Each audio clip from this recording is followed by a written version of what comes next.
BMC अतिरिक्त commissioner को माड़ घटना ओएस संघ जो आंदोलन को ओह्लाई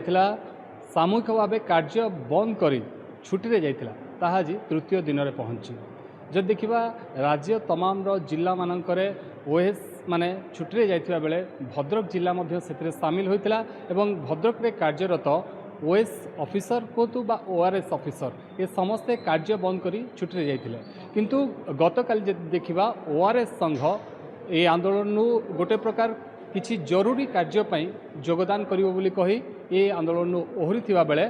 ओएस संघ किंतु ये आंदोलन जारी रखी एवं जो दाबी तार थिला से दाबी को नहीं आज भी कार्य बंद रखी एवं आमे वर्तमान अच्छु भद्रक जिलापाल कार्यालय सीधा सड़क मुझे जिलापाल कार्यालय परिचय चित्र देखेबी जो जिलापाल कार्यालय गहली लगुला कौपरी भाव वर्तमान खाँ खाँ लगुच किछि लोक आसुचंती जो जो मानकर निहाती काम रही कारण जेहेतु कार्यालय जिलापाल उपस्थित अच्छा किंतु जिलापाल को बाद देले जो माने ओएस संघरे विशेषकर एडीएम कथा कहतु अन्य जो माने ऑफिसर माने अच्छा से माने कार्य जोग देना तेणु ये जो रही जो ऑफिस गुड़िक रही मुझे देखा चाहिए आग को ये सिविल डिफेन्स कंट्रोल रूम रही जो माने ओएस को छाड़ीदे आउ अन्य माने जो माने रहिले से माने कार्य जोग देइछंती किंतु ये रही जो अतिरिक्त जिलापाल एडीएम को कार्यालय मुझे सीधा सड़क देखी जब खोला अच्छी एवं या भीतर चित्र मुझे देखी देखिपे कौ भाई संपूर्ण ऑफिस बा कार्यालय केमती फांका रही चेयर फांका रहा सहित ये संपूर्ण रूम टी फांका रही कारण कहीं नहांती जेहेतु एडीएम नहांती तेणु काम कौन हो पारना अन्य मैंने भी आसुना जो मानकर काम थी जो मानकर निहाती काम अच्छी से आसुले कौन सुफल पाई पारना कारण जेहेतु ओएस माने सामूहिक भाव छुट्टी अच्छा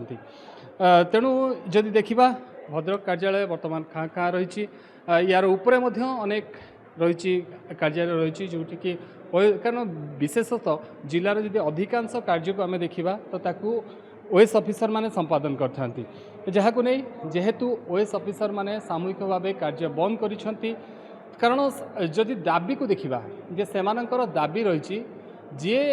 जो 5 जन को गिरफ सरी जो अतिरिक्त कमिशन को माड़ घटना देखा 5 जन को गिरफ सरी किंतु जी मुख्य चक्रांतकारी तांकु ए पर्यंत कहीं गिरफ करा जाउनी तांकु गिरफ करने दाबी रे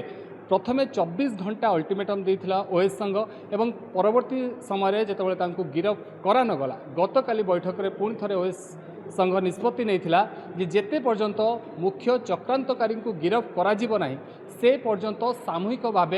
ओएस ऑफिसर माने छुट्टी रहे जार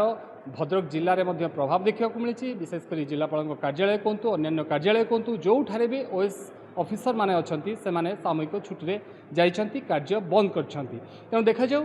आज जदि कहबा आज संध्यारे पुणी थे ओएस संघ बसीपे एवं कौन आगामी निष्पत्ति नेउछि एवं अन्यपटे जो दाबी रखी ओएस संघ ताकू राज्य सरकार केते मात्रा रे पूरण करुछंती मुख्य चक्रांतकारी को गिरफ करा जाउछि कि नाई ये सबुर प्रति राज्यवासी नजर रही। भद्रकरू महेश प्रसाद मिश्र, नंदीघोष टीवी।